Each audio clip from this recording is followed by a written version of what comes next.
seems like since day one, since we started this show, everything always comes back to Memphis wrestling. And when we get requests for guests and we solicit people, say, hey, who would you like to hear on the show? Everybody comes back and says, get somebody to talk Memphis wrestling. And we've got a checklist, and you're up on that checklist, and we're happy to have you on today. But the first question I'd love to ask you is, what is it about Memphis wrestling that really just grabs the wrestling fan, north, south, east, or west, that makes them want to know or see something having to do with Memphis wrestling?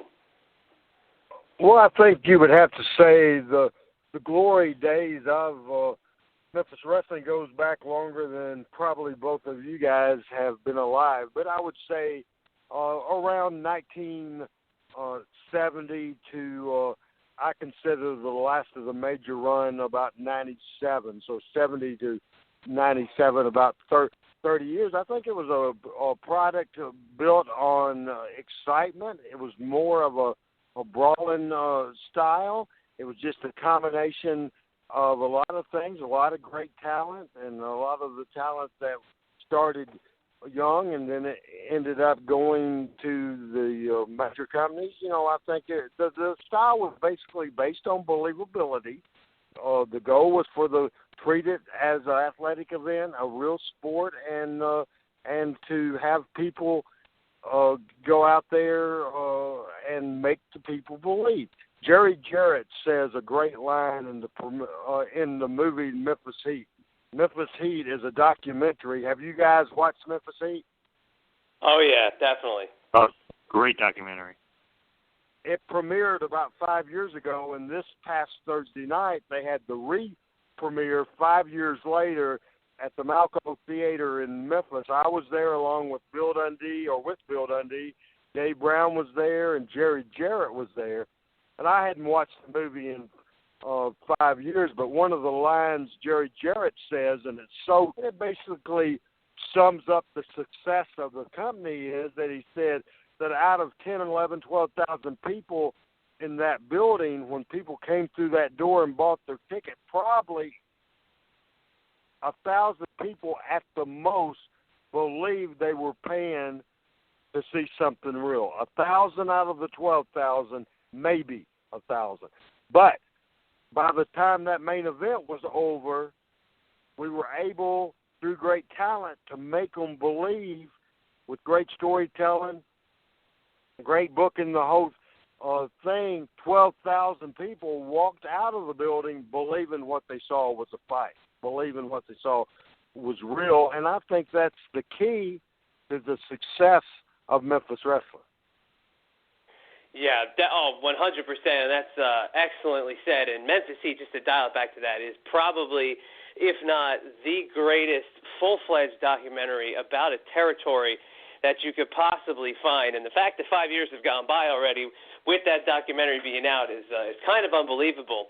But what we kind of love about Memphis and being from the north is that believability and is the pandemonium of some of the crowds in Memphis. And, you know, we've talked to, you name it. I mean, you know, we talked to Jim Cornette, we talked to Jarrett, we talked to Bill Dundee, and we even talked to Bob Zamuda about the whole Andy Kaufman situation. And the one thing that they all hammer home is that crowd and really believing that you have them in the palm of your hands and that you can really do anything you want with them.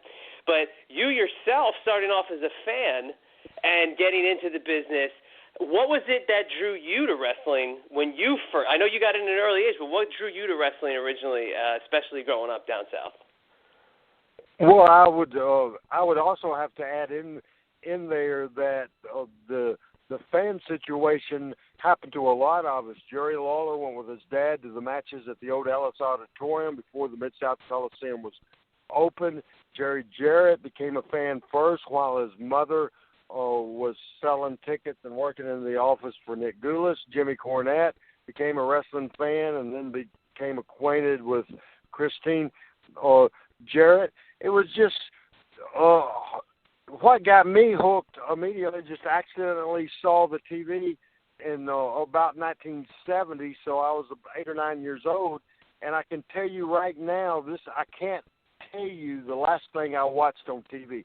No clue the last thing I watched on TV, but I can tell you that very first wrestling show exactly what it was, and it was Jackie Fargo and Al Green, and Al Green was talking about Jackie Fargo's dead daddy, and called Fargo a coward, and finally Fargo agreed to put his hair on the line in one of the most famous matches in the history of the building, and the first ever sellout at the Mid-South Coliseum, and I was hooked from then on.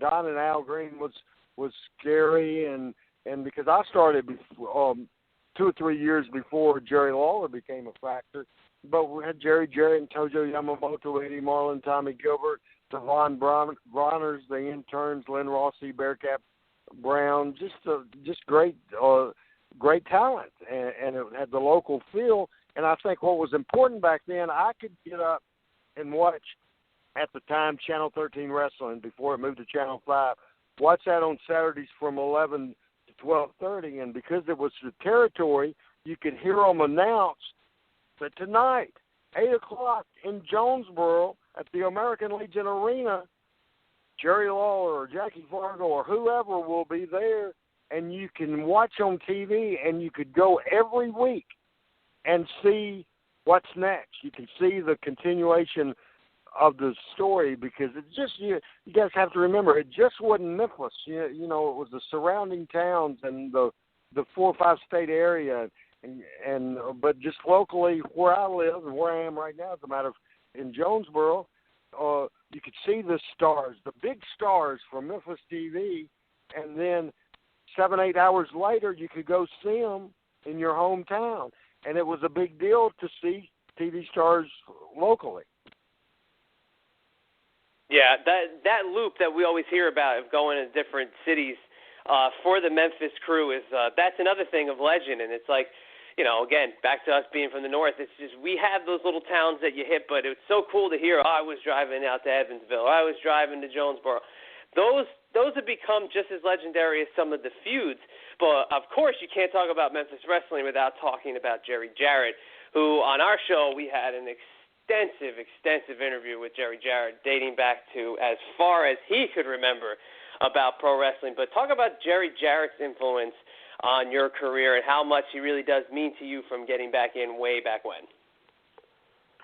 Well, actually, his father-in-law, Eddie Marlin, was the promoter in Jonesboro, so he gave me my first break, made me a ring announcer at age 14 in Jonesboro, and Jerry didn't come a lot to the Jonesboro matches, very, very rarely.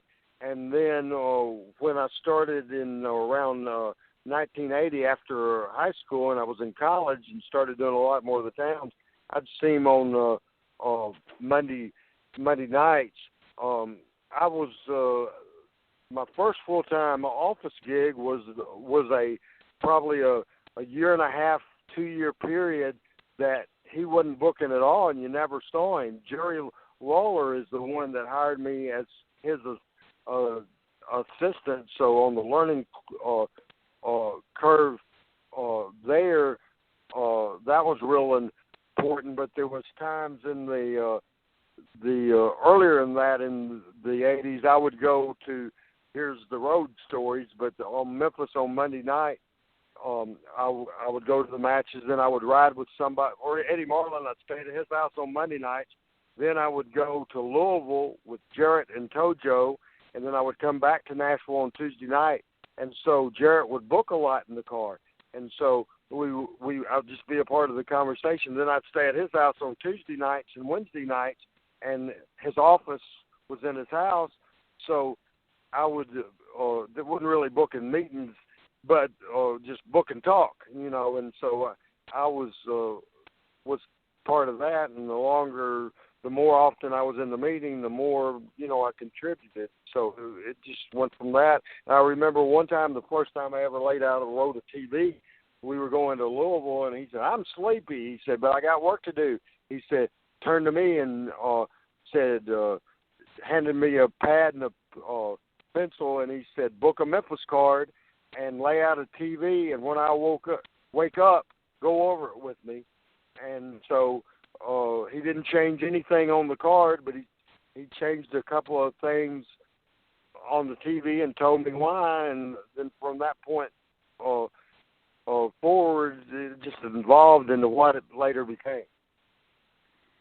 That is great, and it's quite a learning, history to be under a guy like that and learn from him and learn the booking from him, which is cool. But what's the best lesson you think you learned from him?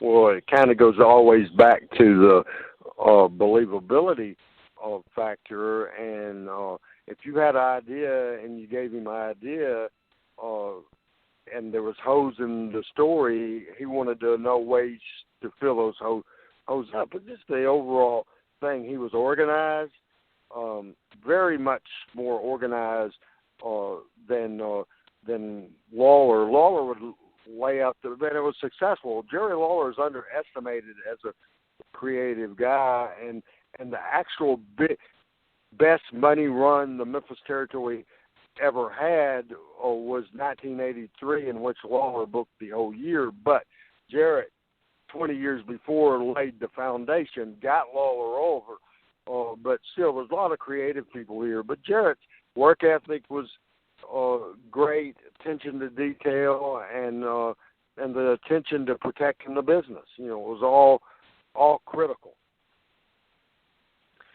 And you kind of mentioned a little bit that even before Jerry Lawler got so big and he became the king of Memphis, that you were around and you were with Jerry. But what was it like seeing the development of not only Jerry Lawler, but him becoming the king and then basically becoming the ruler of Memphis wrestling? Well, at that point, I think 72, into 72, started 73, I was born in 61, so I was young at that point. And this territory was always known for big heel tag teams that would just basically beat you up and didn't sell a lot, not a lot of big bumps, but they drew money, the Von Brauners, the interns, but it was one after another after another. Then Jerry Lawler and Jim White was put together, both smaller guys. They'd work with Fargo and Jarrett, Tojo, Eddie Marlin, Tommy Gilbert, whoever, and they were the bump-taking heels, fly all over, plus Lawler on the microphone, even at an early age. It was unreal. I mean, nobody had seen anything like it before. He was great from the get-go, and the Lawler and White as a team was a heck of a run. They drew big sellout business at record business that wasn't topped until the end of 74, started 75 when Lawler and Fargo had this amazing run, which I think would be the best 12-week period at this ever attendance-wise in this company, and it was Fargo Lawler. It was just amazing. And then after that run, they started the road to the world title program that lasted almost 30 years. That Lawler would face. They'd bring in everybody from the Funks to the Sheik to Bobo Brazil, you name them. They pretty much brought them in. And Lawler is just extremely, extremely talented, both as a heel, as a baby face. And it wasn't like he was the only one here. Bill Dundee, at this point now, I think he's been here 41 years, and I'm with him almost every day now, and almost everybody everywhere we go.